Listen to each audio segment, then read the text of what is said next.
Oh, I think I'm live now. Oh dear. Oh dear. Here we go. I have no clue if this is working or not, but my man has been trying to set up my live account on the computer, which is apparently, oh god, this is very dark, isn't it? Which is apparently much harder to do than on the phone, because on the phone you just go live and you can basically do whatever you want. So, but this works apparently with Google Hangouts. So there we go. Another bit of my soul to Google. But that's fine. I'm a Google addict, so I do everything on Google, and I'm not under the illusion that Google doesn't own me anyway. So just trying to find a setup in which I don't look completely horrible. Right. So what is this going to be? This is not really thought through. This is very spontaneous.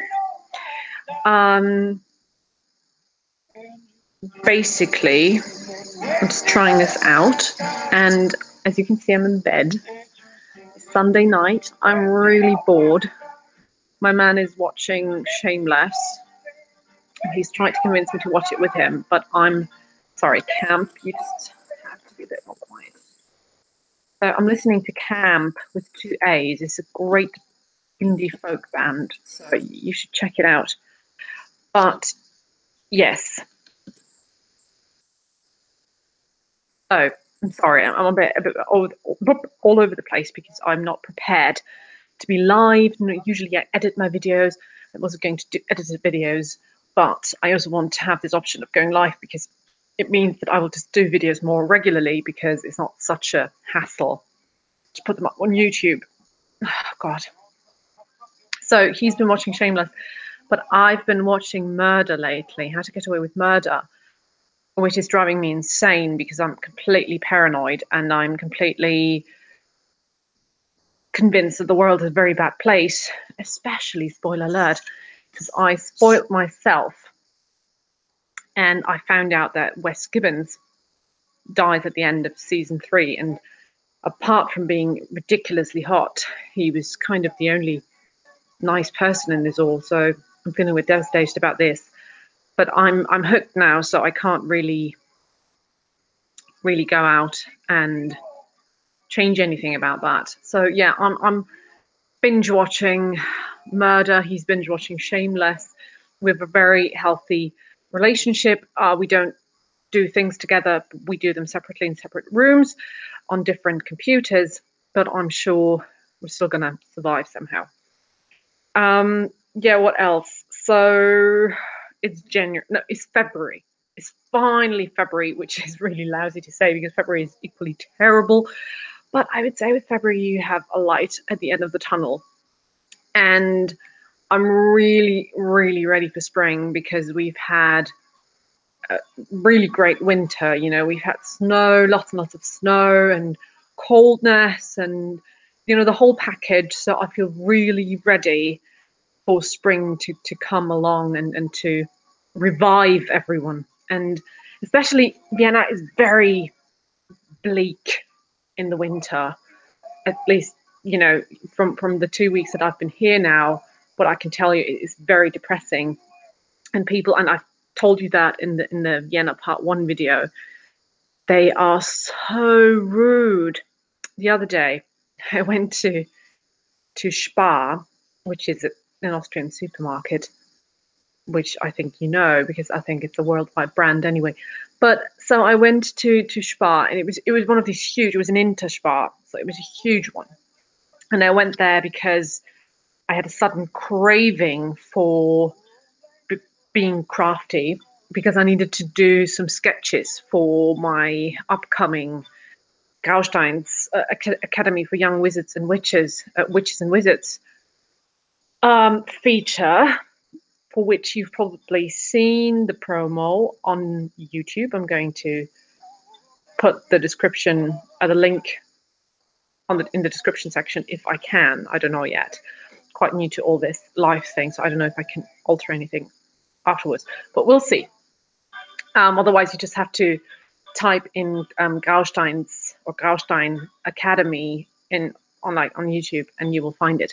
Anyway, or you can just visit floatingtheboat.weebly.com, go to the Harry Potter section, and you will find it as well. Right. So enough of shamelessly self-promoting my stuff. So I went to Interspar to get some crafty stuff like brushes and watercolors and pencils and rubbers and things. And I was in the section and I've chosen a couple of brushes, and I went to the cash desk, and she was scanning them in, and she was so, like, the cashier, so demonstratively pissed, and like, not pissed as in wasted, but like pissed off. And one of the brushes that I'd chosen, the scan thing, the code, was not really traceable or readable. And she looked at me as if I'd just chosen this brush on purpose. And she was looking at me like, yeah, I can't scan this. You have to go and get another brush. She was so pissed at me. And I was like, oh my God. I mean, this is not really what I call any sort of customer service, because for me, she either should have asked me kindly if I would bother to, get another brush, or she should have called someone to get another brush, or, get another brush. But she actually sent me through the entire, I just have to read just a little bit, through the entire store in order to, get a new brush. She couldn't scan it. And I ended up, running through the whole supermarket, but I didn't run because I felt genuinely pissed at that moment. And I mean pissed off. So I didn't walk slowly, but I just walked normally. And by the time I returned, she looked like she wanted to, clock me because I had taken my time to get the brush. Obviously, there were customers waiting, and there was a queue, and I was like, yeah, that's just how it is, if you don't have codes on your brushes.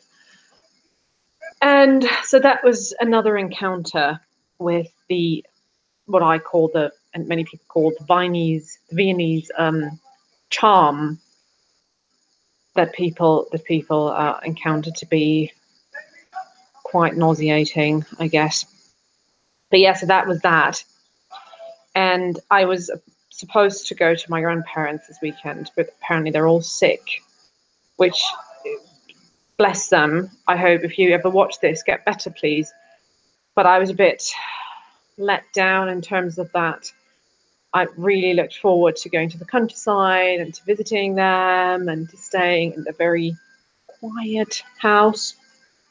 So I was sorely disappointed when it didn't happen, because it meant I had to sit in my flat, which I don't feel like I've warmed up to yet. Again, like living in the city, living in a flat, I don't like it. I would like to have my garden, and I would like to have a house, and I would like to have many things that I cannot afford.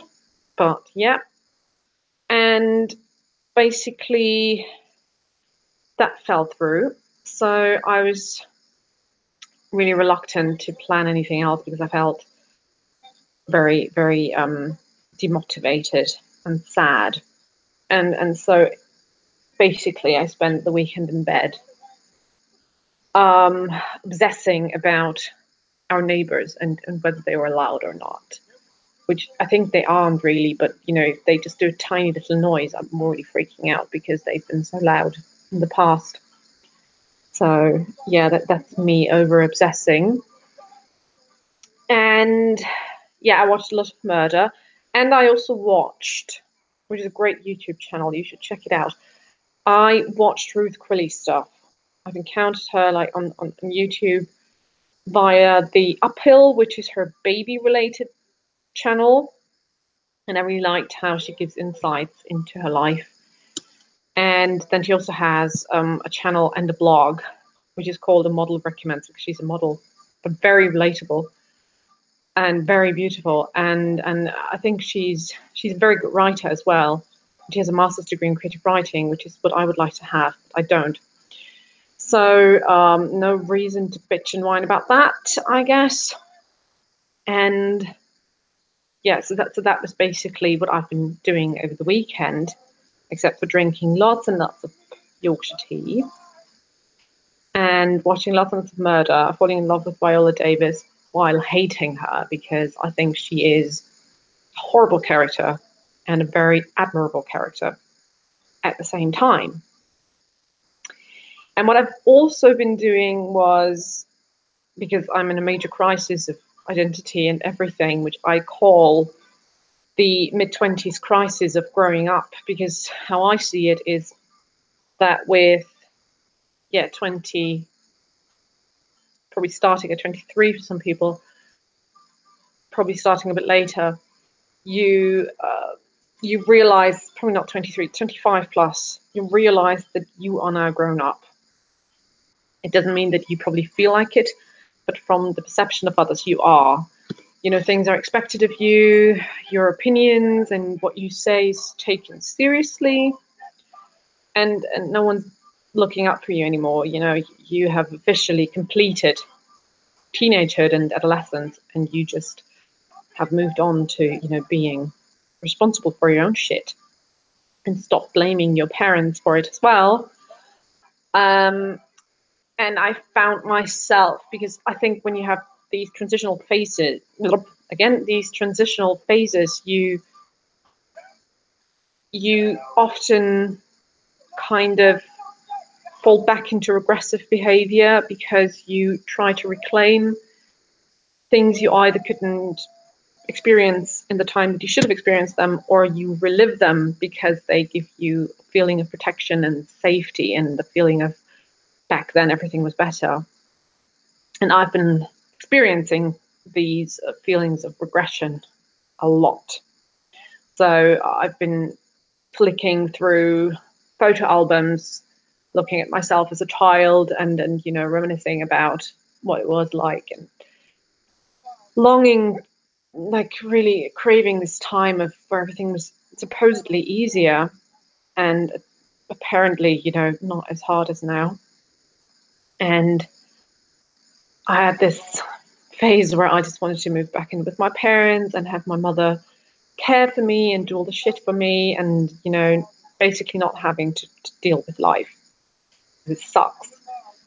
But as it is with birth, there's a point where you just have to get out. You can't remain in the womb in a metaphorical way that you have created, in which you feel safe and protected. You have to burst out into the next level and deal with it. And even if it's scary and it's horrible and it's horrifying and terrifying and everything, you just need to get over it and start dealing with it as well. And I think that's just what I've been going through in the past months, is like recreating my life, but also realizing that the stakes are much higher now. Every decision I make now has much more weight than decisions I made when I was 15 or 16 or when I was 7 or 8. And that is, I think, rather dooming and intimidating as well if you realize it. Of course, it comes also with a lot of freedom, but primarily for me, it has been a rather intimidating and frightening thought to think, like, getting your life together, this is now. What you've been talking about as a teenager, about the dreams that you wanted to fulfill, this is the time to make them. You know, this is the time to create your life. And these are also the steps where you can miss out on things, and where if you're not careful, your life may become a mess. And I'm not entirely freaked out by this idea of you know, my life becoming a mess, because I'm very masochistic in this way. I'm a creative person, so I thrive when I suffer, which is sadly, I think, true for many artistic and creative people. So for me, it was, I have this very weird idea. So I've been writing, I've been blogging, and nothing has really, you know, come of it. But I sometimes feel like that only when I'm really in the depth of suffering and pain and, you know, really have hit rock bottom, I will see what I want and need to do. As I said, I know it sounds masochistic, but it's also very liberating, because you don't have to be scared of, hitting rock bottom. And I have a great support systems. I will never live on the streets, so that is good to know.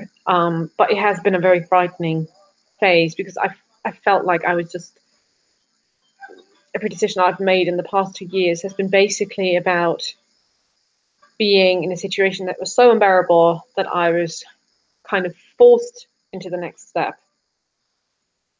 and by a very urgent need to take action.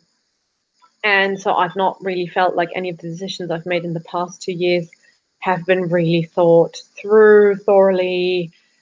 And I have weighed the pros and cons, and I have thought about what this all entailed, the consequences. I just didn't have the time, because it was just so pressing at the point where I had to make the decision, that I just jumped on the next train to wherever that was, regardless of whether that was a good destination or not. So I think that is what you could say. And that has, I've been reflecting on this a lot. And I'm going to do a vlog tomorrow, I think, on my life and what a day in my life looks like. And there's going to be more very intelligent ponderings like this. I think ponderings is not even a real word. So there goes my English education. But I've been writing about it extensively, and I've been writing about lots of things, actually. And once more, shameless self-promotion, you may check out my blog, floatingtheboat.weebly.com, if you're interested in any content like this. Like, I wrote about the danger of I can't talk today. Sunday night. The danger of projecticizing everything, and how to make the perfect cup of tea. That's very important. About general topics like education, fear, many of them related to teenagehood and adolescence as well. So if you're interested. There's also a Harry Potter section, which I think whenever I upload something there, it gets the most clicks. So Potterheads out there, I love you all. I'm one of you. But I'm kind of derailing from where I was going with this, which was nowhere. So I'm actually doing quite well. Yeah, so basically, I'm at a state now where I can accept where I'm now, knowing that it is like the catapult, the base of the catapult, where for once, as compared to the past 2 years, I can make a decision and think about it and opt out of things as well. Because I'm doing a master's degree. I'm not very keen on that, but I'm doing it anyway. I have a flat. I have a boyfriend who dotes on me and I dote on him.